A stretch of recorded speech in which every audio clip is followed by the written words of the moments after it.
Lakers actually lost. I was going to come to that as well. It's surprising. I wouldn't really say surprising anyway, because if you look at what this guy have actually done in the bubble, talking about Portland Trailblazers, they've been so amazing, especially Damian Lillard.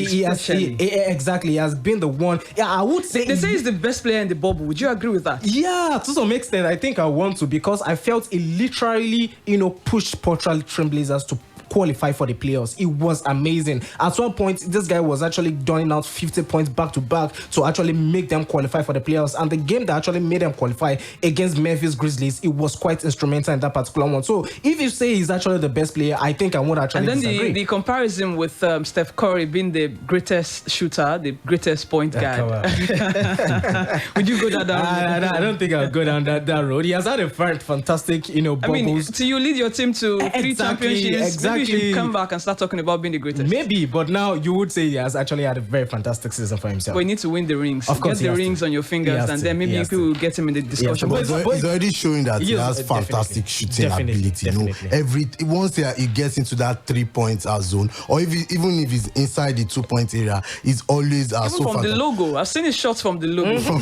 So he has just been like Steph Curry. He has been very, very good, but he has not gotten to that level. Maybe why people are only bringing this is recency bias. Once you are doing well, people begin to compare you to. Maybe it could actually spur you on as well. It could also give you that extra push to actually maybe get to the level that some of the they are really oozing with a lot of confidence now.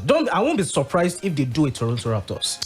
I won't be surprised. Which is very possible. There are games coming up today, starting from 6 p.m. Miami Heat against Indiana Pacers. Heat lead that series 1-0. That's 1-0. They have a lead in that one. Yeah. Oklahoma City Thunder against Houston Rockets. Surprisingly, Thunder are leading the series here. Maybe Rockets can find a way back today. And Milwaukee Bucks against Orlando Magic. And it is Orlando Magic who lead the series as well in that one. Those are the 3 games that we will have on offer today in the NBA. And let's get back home here to Nigeria, talking football. Former Green Eagles captain Segun Odegbami has launched yet another stinging attack on Geno Traore with claims that the Franco-German is neither a world-class coach nor the right person to lead the Super Eagles to global glory. Raw, who has been in charge of the Super Eagles since 2016, guiding them to a 3rd-place finish at last year's African Cup of Nations in Egypt, and also failed to lead the 3-time African champions beyond the group stage of the 2018 World Cup, FIFA World Cup there in Russia. And on both occasions in Egypt and Russia, the legendary Nigerian player said Raw showed is not the world-class coach the country needs, and as such should not be coaching the Super Eagles if Nigeria wants to become world beaters, he says. Speaking in an interview with journalist Odegbami, a key member of the Nigeria's maiden AFCON winning squad in 1980, insisted that the former Gabon and Burkina Faso coach is not fit for the Super Eagles job. Listen to Segun Odegbami on Sports Bank this morning. I've expressed my opinion severally about Geno Traore. May be a good coach, but what are his credentials? Where is he coming from?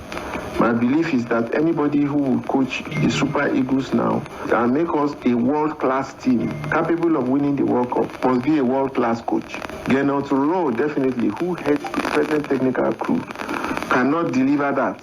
So he's not the world-class coach that we are looking for, without question. We have seen him work for 4 years now. And what we saw are 2 critical moments, 2 critical times in Russia and in Egypt. Now convince me that he is not the one to lead Nigeria to El Dorado.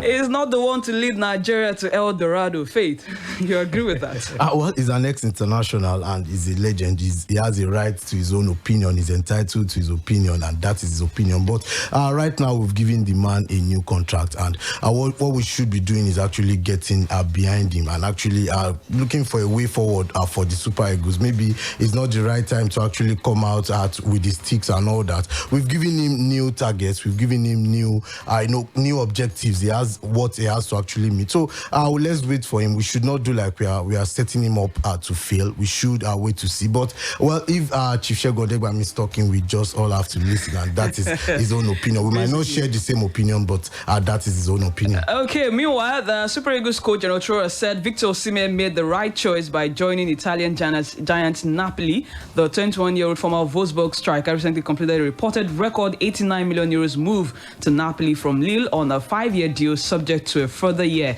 In the stellar debut season at Lille, Osimhen was named the club's player of the season and also scooped the Marc VM prize for the best African in France. Raw believes the timing of the move was good, especially with the former Golden Eaglet striker getting assurance of regular playing time from Napoli boss Gennaro Gattuso. Listen to General Troa.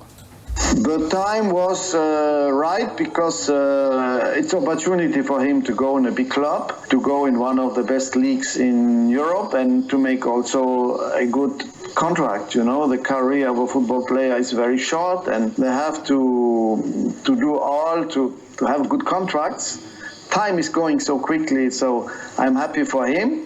We spoke about his transfer before. He had some other opportunities, but I think he made the right choice because, like I told him, if the coach wants to have you, then it's good to go there. And he saw indeed Gattuso, and they spoke about his chance to play. He will have the chance to play in the beginning and to show all his talent. If he stayed another year in Lille in France, could also be good, but I think the moment has come for him to go in a higher level, and it's a good transfer for him.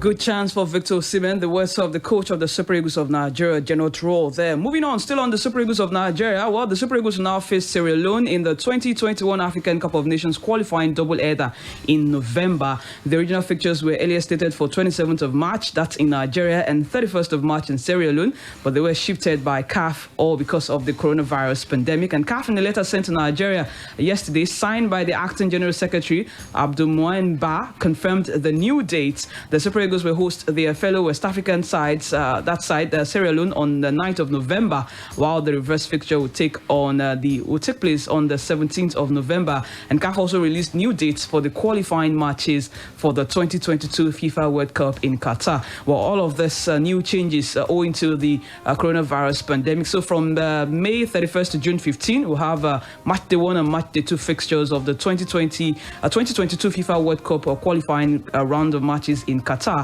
And while the Super Eagles are drawn alongside Liberia, Cape Verde, Central African Republic in second round of the 2022 World Cup qualifiers. And moving on, let's talk about Rivers United quickly. They are saying they won't accept injustice, all about the points per game.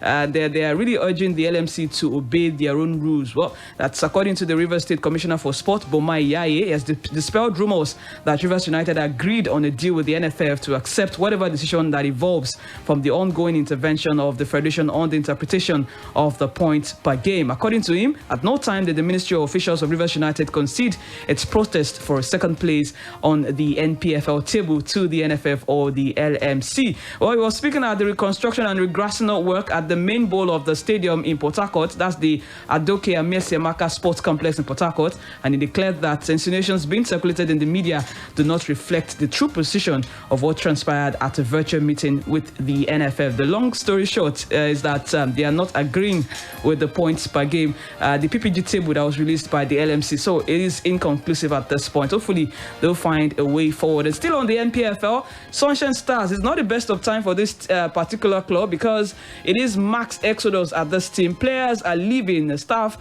all because of unpaid salaries. The max exodus of players and coaches have begun in the camp of the Sunshine Stars following the club's inability to pay to offset the outstanding salaries to their personnel. And we're hearing about quite a number of the players: Omaka Anthony, Ojuro Lorunleke, Ogune Omojesu, Wasiu Jimo, Jide Fatokon, some of the key players that reportedly joined new teams in the NPFL. That's ahead of the forthcoming season scheduled to kick off between the last week of September and the first week of October 2020. Nigeria and these issues surrounding salaries. We're hearing that the players have been owed about 8 to 10 match bonuses. explains what's going on there. But hey, let's move away from Nigeria to some cheering news. The UEFA Champions League, the final is set now. Bayern Munich against the Paris Saint-Germain. From what we saw yesterday, Feranmi, let's talk about the game. Did the Bayern come up like a team that doesn't have weaknesses? Because I thought I saw a lot of weaknesses in that team. Definitely. Of course, that team has a lot of weakness, and of course, it took.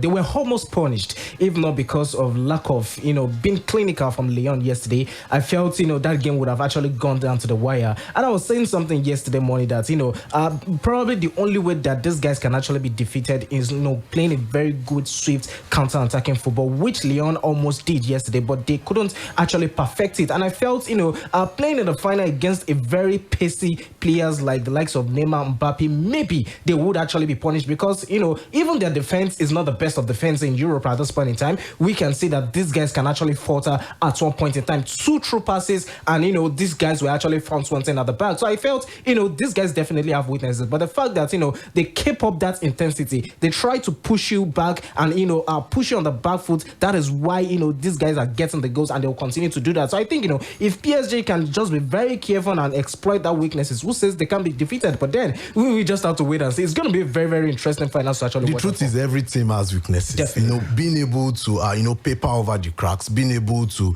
balance or not, manage the situation. That is exactly what separates the best from the rest. They play a very, very high line. Of course, any good counter-attacking team that has, good midfielders who can give that, those incisive passes would actually get them caught out. But they have a very ruthless attack. Their very first shot on target was a goal yesterday. Lyon had their own chances. Memphis Depay missed his chances. And then the Cameroonian Toko Ekambi as well also wasted chances here and there. You don't waste those chances at that level. But we've all seen that they have weaknesses, just like Feranmi rightly pointed out. So what will happen in the final is, well, the team that wants it more, the more effective team on the night would get. The question is, who wants it more? Who wants it more? It looks like PSG I think wants it's exactly. we'll see it on the pitch. The team that comes out to win the first balls, the second balls, that is showing this intention, creating the chances and taking their chances. France against Germany. Basically, the BBC Premier League update here. BBC Premier League update from the home of Premier League football. Hello, this is Joe Parsons at the BBC Sports Centre. The Manchester United goalkeeper Dean Henderson has confirmed he won't be extending his loan spell at Sheffield United for a third season. The 23-year-old will instead return to Old Trafford. Writing on social media, he said he can't wait for the next chapter. Henderson has been with Manchester United since the age of 14, and back in June, the United manager Ole Gunnar Solskjaer said he expects him to eventually end up as England and Manchester United number 1. As expected, the former Southampton, Everton and now Netherlands manager Ronald Koeman has been confirmed as the man tasked with turning around the fortunes of Barcelona. He signed a 2-year deal. The Dutch journalist Marcel van der Kraan believes Koeman's experience managing in the Premier League will serve him well. He knows how to deal with real big stars, and I think he's not afraid to make changes at the Nou Camp, and the experience, also the bad ones, whether it was one at Everton, he had a good time at Southampton, of course, producing, I think, above the level what the club was really used to, and at Everton maybe below what they were used to, were hoping for. Well, all that experience with national level as well, with the national team, I think that makes sure that Barcelona fans are getting a very experienced, a very calm, composed manager. Marcel van der Kraan there. And for more football news from the BBC, go to bbc.com/football. BBC Premier League update from the home of Premier League football. New Barcelona manager Ron Koeman plans to speak with unhappy Lionel Messi. He says you need to talk to him, you need to speak with him to understand what is going on and convince him to stay or not at Barcelona. On Facebook, Don Easy says, after watching both semi-finals, I strongly believe that Bayern Munich would defeat PSG because the PSG team are not playing collectively but individual football. Unless they change their game, Bayern all the way. Good morning to you too, says Basanya Kabiru, PSG all the way. Juwon Steven says, the match will be keenly contested. The better team would be going home with the trophy. Ogundeji Tolulokwa David, after watching the game, I can confidently say that PSG would crush this Bayern side, which is so weak at the back, giving away so many chances and very wasteful in goal. Against top strikers, they were punished and bullied come Sunday. Chuko Akpobi says, I expect an entertaining encounter because of their pedigree, I expect Bayern Munich to carry the day. Akinola Adekunle says Bayern Munich to win this. Femi Adekunle is tipping Bayern Munich to clinch this as well. And Samuel Adesoya is already predicting. Says Bayern 3, Paris Saint-Germain 2. Godwin Chukudi says PSG has no chance against Bayern. Who has a chance and who doesn't? On Saturday on World Sport, we'll have a lot of time to talk about that game. Remember the Europa League final tomorrow as well. Inter Milan against Sevilla. 4 teams the last one standing there in Europe. Feranmi, final word on Ron Koeman before we leave. Ron Koeman, I think a step forward. Step forward for you. So you're happy about it? Not necessarily happy, but then, I think, it's still a better option at this point in time to start the rebuilding process. There was one question I meant to ask on Just Football yesterday, and somehow Faith and AY, I don't know what spell they casted on me yesterday, I just forgot. PSG and Manchester City, they look like a team with similar trajectory here. Big spenders, underachievers in Europe. Now PSG have made it to the finals. What lessons do you think City can learn from PSG? One lesson, please. Both teams, they have the same model, actually, spending lots of money when for PSG, when the Qatari when the Qatari investors actually came in 2011, they've spent over 1 billion. But I think the way they've been going about their signings is what actually is the difference for both teams. There's a way PSG find a way to actually replace the big boys. They had Sirigu in goal. He left. They've replaced him with Keylor Navas right now. But for Manchester City, on the other hand, they had a Vincent Kompany. They've not been able to replace. They've brought in a Nathan Ake now, but they will now have Ake and Laporte. I'm not sure 2 left-footed centre-backs can actually work in any team. So maybe the way they've been going about their transfer is something Manchester City need to actually learn from PSG. For me, I don't think this is a Manchester City problem. This is a Pep Guardiola problem. And I think he needs to learn on how to win big games in Europe. Learn? Okay. Yeah, he's won the Champions League twice. We will continue this discussion and conversation on Saturday. I ran away from this question. Don't worry, we'll answer his own on Saturday. Thanks for being a part of Sports Bank this morning. Tomorrow we'll be back with the winning Friday edition of the show Sports Bank. My name is Blessing Fowowe, and I've worked with Faith Ayodeji and Feranmi Adegboyega. Have a great Thursday. Au revoir.